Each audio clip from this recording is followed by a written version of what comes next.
15 अगस्त 1947 ये वो स्वर्णिम तारीख है जिस दिन भारत अंग्रेजी हुकूमत से आजाद हुआ। 200 साल तक भारत पर राज करने वाले ब्रिटेन ने भारत में अपना हुक्म जमाने की शुरुआत ईस्ट इंडिया कंपनी से की थी। ईस्ट इंडिया कंपनी भारत में पहली बार 1608 में आई थी। कंपनी ने देश के उद्योग जगत पर अपना सिक्का जमाकर भारतीय राजाओं को अपना गुलाम बनाकर इस शासन की शुरुआत की। भारत शुरू से ही उपजाऊ देश रहा है, जिसका फायदा इन गोरों ने खूब उठाया और भारत में पैदा हुई चीजों को तैयार कर भारत को ही महंगे दामों पर बेचा। और ये सिलसिला आजादी के बाद भी सालों तक चलता आया, जिसे आज पीएम मोदी ने तोड़ दिया है और भारत को सही मायनों में विदेशी जंजीरों से आजाद कर दिया है।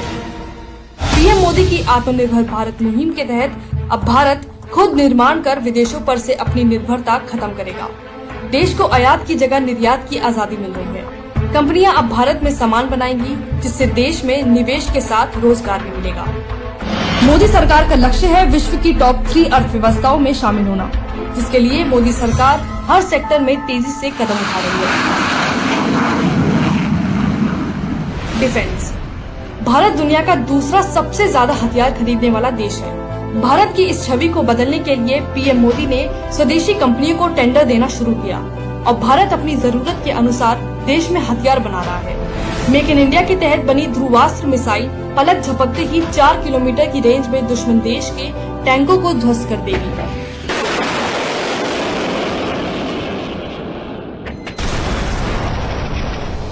चीन और पाकिस्तान की नापाक हरकतों पर नजर रखने के लिए भारतीय सेना में शामिल हुआ भारत ड्रोन। इतना ही नहीं, दुश्मन की विस्फोटक माइन से बचने के लिए स्वदेशी कंपनी T-90 टैंक के लिए 1512 माइन फलाव बना रही है। नौसेना को अधिक शक्तिशाली बनाने के लिए मेक इन इंडिया के तहत बना Maareech anti torpedo decoy system शामिल हुआ।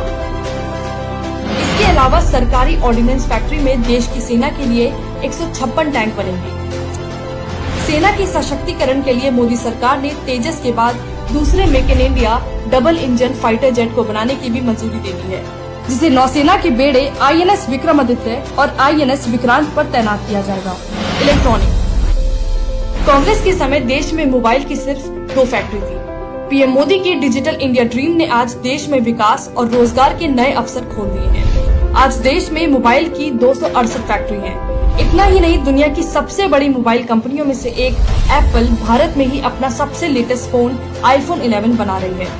यही नहीं, एप्पल देश में iMac और iPads बनाने की ओर कदम बढ़ा रही है। आने वाले 5 सालों में मोबाइल कंपनियां देश में 11 लाख करोड़ रुपए के मोबाइल फोन बनाएंगी, जिससे देश को मोटा मुनाफा और 12 लाख लोगों को रोजगार मिलेगा।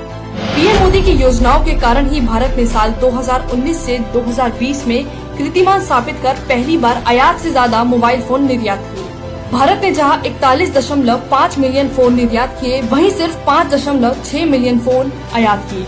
इसके अलावा आत्मनिर्भर अभियान के तहत अब देश में सेमीकंडक्टर वेफर फैब्रिकेशन यानी इलेक्ट्रॉनिक सामानों के लिए छोटे पुर्जे अब भारत में ही बनेंगे। ये 4 से 5 बिलियन की मार्केट है, जिसमें अब तक सिर्फ चीन का ही बोलबाला था, मगर अब भारत भी इसमें अपना परचम लहराएगा। रेलवे। भारत की रीढ़ कही जाने वाली भारतीय रेलवे को मोदी सरकार ने पहले से अधिक आधुनिक बनाने की ठान ली थी, जिसकी वजह से ही आज देश के नाम दुनिया की पहली बिजली रेल टनल बनाने का रिकॉर्ड भी दर्ज है। जब इसमें ट्रेनें चलने लगेगी तो वर्ल्ड की ये पहली ट्रेन होगी जो डबल स्टैक कंटेनर को लेकर के इलेक्ट्रिफाइड ट्रेन में चलेगी। इतना ही नहीं, चीन को सबक सिखाने के लिए मोदी सरकार LEC पर दुनिया की सबसे ऊंची रेल लाइन बिछाने की तैयारी कर रही है, जिसकी बदौलत 20 घंटे में दिल्ली से लद्दाख पहुंचा जा सकेगा। पीएम मोदी के नेतृत्व में सोलर पावर से ट्रेन चलाने वाला भारत दुनिया का पहला देश बना। यही नहीं, बैटरी से ट्रेन चलाकर भारतीय रेलवे ने इतिहास रचा। दूसरे देशों पर निर्भरता खत्म कर भिलाई में हाई स्पीड ट्रेन के लिए वनेडियम रेल पटरी अब भारत में ही बनेगी। औद्योगिक। देश की अर्थव्यवस्था को मजबूत करने के लिए मोदी सरकार ने देश में निवेश के लिए द्वार खोले। पश्चिमी देशों में कार भेजने के लिए जापानी कार कंपनी होंडा भारत को निर्यात हब बनाने जा रही है। निवेश को बढ़ाने के लिए मोदी सरकार असम में 13वां जापानी औद्योगिक शहर बसाएगी। अभी तक 9 राज्यों में 12 जापानी औद्योगिक शहरों की बसावटें बन चुकी हैं। जापान के बाद अब ताइवानी निवेशकों ने कर्नाटक में इंडस्ट्रियल टाउनशिप बनाने के लिए अनुमति मांग ली है। बेंगलोर में बनने वाली टाउनशिप में एलईडी बल्ब, स्मार्टफोन और दूसरे उत्पादों का निर्माण होगा। इतना ही नहीं, यूपी के मथुरा में पेप्सिको कंपनी का 500 करोड़ का चिप्स प्लांट, ग्रेटर नोएडा में माइक्रोसॉफ्ट 4000 कर्मचारियों की क्षमता वाला कैंपस, जर्मन जूता कंपनी वॉन विल्स चीन छोड़ यूपी के आगरा में उत्पादन करने के लिए प्लांट लगाएगी। निवेश का माहौल यूपी में कितना प्रभावी हुआ है, इसे सिर्फ इस बात से समझा जा सकता है कि साल 2015 के मार्च महीने तक यूपी में पब्लिक और प्राइवेट सेक्टर कंपनियों के निवेश का जो आंकड़ा 4.22 लाख करोड़ के आसपास था, वो 2020 के मार्च महीने तक 8.7 लाख करोड़ रुपए तक पहुंच गया है। और ये निवेश सिर्फ उत्तर प्रदेश में ही नहीं बढ़ा है, बल्कि पीएम मोदी पर भरोसा दिखाकर गूगल, फेसबुक और विस्टा जैसी इंटरनेशनल कंपनियां भारत में 1 लाख करोड़ से ज्यादा का निवेश का प्लान बना चुकी है। मेडिकल। कोरोना के आने से विकसित देशों की अर्थव्यवस्था चरमरा गई थी। शुरुआत में अन्य विकसित देशों की तरह भारत भी कोरोना से लड़ने के लिए कोरोना किट और मास्क का आयात कर रहा था, लेकिन पीएम मोदी की नीतियों के कारण इस आपदा को देश ने अवसर में बदला और देश के कोरोना वॉरियर को मेडिकल उपकरण मुहैया कराने से लेकर अन्य देशों में निर्यात तक किया।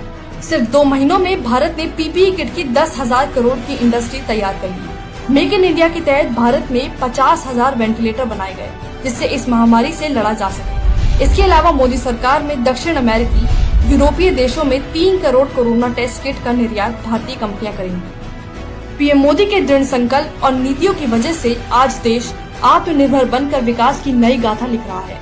देश आपदा को अवसर में बदलकर आयात करने की जगह निर्यात कर रहा है। पीएम मोदी के नेतृत्व में भारत आज विकसित देशों की मदद कर रहा है।